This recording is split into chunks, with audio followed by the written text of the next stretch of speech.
tell me a little bit about this article.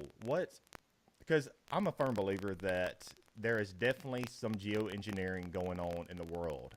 So, what led you down this rabbit hole to about Maser satellites possibly being, uh, I guess, a weather weapon against the USA? Right. Well, a few things. First, I was very interested in what was happening at MacDill Air Force Base over the course of the week just before the hurricane hitting Florida. I was getting reports from a witness in the MacDill area about these flying triangles, these anti-gravity performing craft that were black, and they just seemed to hover or move around in a way that conventional aircraft didn't do. And because he had photos of them, then I did a series of articles on that. And he says that he's been on these craft before and that they operate out of MacDill Air Force Base. So MacDill Air Force Base was kind of very interesting as a place where it seemed that there were people that were allowing these photographs to be taken, that they were actually sending these craft during the day. This is all happening in broad daylight, and people were seeing them, and my contact was taking photographs. So, yeah, this was something that I was trying to analyze. Why is this happening? What is MacDill doing? Is it part of a kind of slow disclosure process? Because MacDill is the home of Special Operations Command, which really is a very important command in terms of covert operations conducted by all the military services.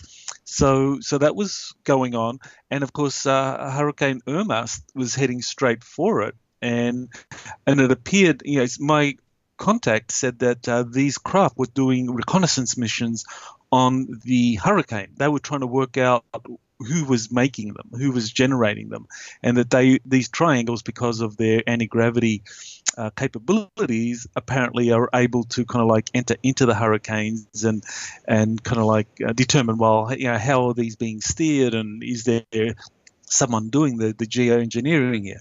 So apparently that people at MacDill were very suspicious and sending these craft there and letting the world know by this person taking photographs. And then what happened was that Corey Good, who I've been working with for pretty close to 3 years now, 2005, early 2005, I began working with him. So he was saying that Irma was actually being steered by these satellites that was projecting maser electromagnetics or microwaves at them. So he says that there are these maser satellites that are up there, and that this is the latest evolution in weather warfare. Or weather manipulation that it began in the 40s. I mean, it's acknowledged now that in the 40s, weather manipulation began when they started seeding clouds with chemical particulates. That this was something that the U.S. Congress actually has written reports about, and actually there have been multiple pieces of legislation passed by Congress over weather engineering. But this is, the kind of very first technology was cloud seeding with chemicals. Then in the late 70s and early 80s, what began was the second generation, which was, it was discovered that high frequent, very long wave beams that were sent into the atmosphere could affect the weather. And that this could be bounced off the ionosphere. And this eventually kind of evolved into the HAARP project, the High Frequency Active Auroral Research Project, that many people are familiar with. And many people continue to write about HAARP as being responsible for a lot of the weather manipulation happening around the world. And Dane Wigington, who writes for geoengineeringwatch.org, I mean, he's really big on HAARP technology, and that being behind Irma and Harvey and even this latest hurricane Jose bearing down on the East Coast. So what Corey Good was talking about was the next generation of these maser weapons, and as far as I could tell, basically this happened in the during during the Reagan era, like the Star Wars. This is when these maser satellites became operational. They put them up there, and and these were very powerful satellites designed as part of Star Wars. So their function was to destroy enemy satellites, destroy kind of ballistic missiles. This was Reagan's Star Wars defense that he believes was what broke the back of the Soviet Union, that the Soviets realized that they couldn't keep up with this, they couldn't fund something to counter Star Wars, and so that's why the Cold War came to an end. But one of the applications of these maser weapons was the incredibly precise manipulation of cloud formations, to be able to kind of like augment them in terms of generating vast amounts of heats in cloud, and that the first real indication of just how precise these maser satellites are was crop circles, that they were initially used with crop circles, because many people investigating the crop circle phenomena that kind of really took off in the 1980s in England, what they were basically finding was that the crops showed signs of microwave radiation, and so the crop circle researchers realized that there was something going on in terms of microwaves being used to generate these crop circles. And we know that the US military, through its satellite system, can send microwaves to kind of any place in the world. And apparently crop circles was one place where they experimented with this technology, and it was incredibly precise. And I definitely agree that that there is microwaves being used as weapons, because all you got to do is search microwave military weapons, and you will find the active denial system, the ADS, that the military, they put in service, I think in 2010, I believe. I could be wrong, but it's around there, or 2008. But guess who the manufacturer is? Raytheon. Raytheon, yeah, there you go. So how much does Raytheon have their filthy hands in this type of technology?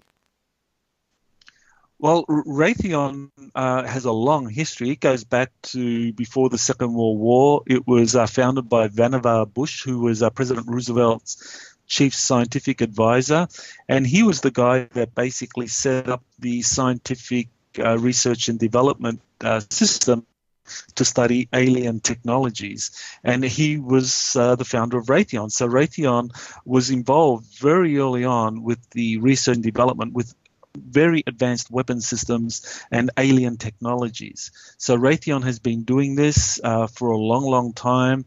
They're very much involved in Antarctica, events out of Antarctica, because there appears to be some kind of HAARP facility in Antarctica, very powerful facility, and Raytheon and Lockheed are involved with that as well. And now Raytheon and as well as Lockheed provide the forecast models for the National Weather Service, or for NOAA. So NOAA, in terms of the data that they need to come up with the kind of prediction models for tracking hurricanes and so forth, they rely on Raytheon. So, here you have Raytheon with this kind of background and this long history of being involved in advanced research and design, who would, I think, almost certainly have been involved in the development of some of these satellite systems. And in fact, they are actually involved in putting satellites up there, that they would be heavily involved in some of these maser satellites that are able to manipulate the weather. And it's no wonder that Raytheon is so precise with its hurricane forecasts in tracking them, because they're the ones that are able to steer the hurricanes where they want. And to finish this brief discussion up on your article, was Hurricane Irma steered by maser satellites in weather war against USA? One final question until we wrap it up this time. For what purpose are they using this weapon, and what agenda are they using this weapon against humanity?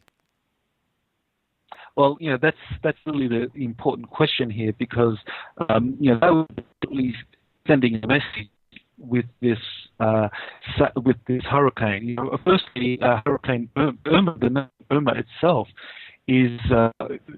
comes from the old Germanic term for war goddess, and Irma hit the premier military facility, MacDill Air Force Base, on the eve of 9/11 and into the early morning hours of 9/11. So the symbolism here is incredible. Here you have the German war goddess at the beginning of a new 9/11 in the starting a new 9/11 in the United States against Special Operations Command. So I think this was weather warfare being directed by this group of this breakaway German group that established itself initially in Antarctica after the Second World War, but then began cooperating with the U.S. military-industrial complex, and that cooperation has been going on for a long time.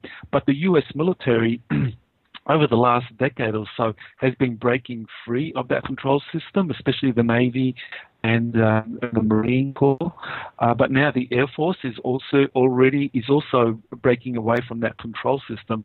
And I think that this hurricane was kind of like a declaration of a weather war, where basically those that are part of this kind of military-industrial complex that is global in scope, that they are in particular targeting the U.S. military, because the U.S. military is the last final hurdle against a globalist system which is controlled by this transnational corporate elite. So really they need to take down the U.S. military, which is why they've been getting the military bogged down in all of these foreign wars. And now, because I think MacDill was actually starting to reveal the truth about the secret space program, involving using these flying triangles, that the military, that MacDill in particular, was targeted. And I think this is kind of indicative of what is a great tension in the United States at the moment, a kind of almost like a civil war potential, where you have a lot of the military-industrial complex involving companies like Raytheon, Lockheed, the U.S. Congress, a lot of the media that is working with this globalist transnational cabal, fighting against kind of like the white hats in the U.S. military, who are working secretly with their peers in other nations around the world, in particular Russia and the BRICS nations, to kind of like move forward in disclosing some of these incredible technologies. Well, I really appreciate your time discussing your article, Was Hurricane Irma Steered by Major Satellites in Weather War Against USA? And I'm going to give links to this article and your website in the description below of the video on YouTube. And thank you very much for spending this time today, this beautiful day. It's kind of pretty here in Louisiana. I don't know how it is there, but weather modification isn't too bad today here in Louisiana. But anyways, I appreciate your time, Michael. Thank you. It's wonderful weather here too in Hawaii, so aloha.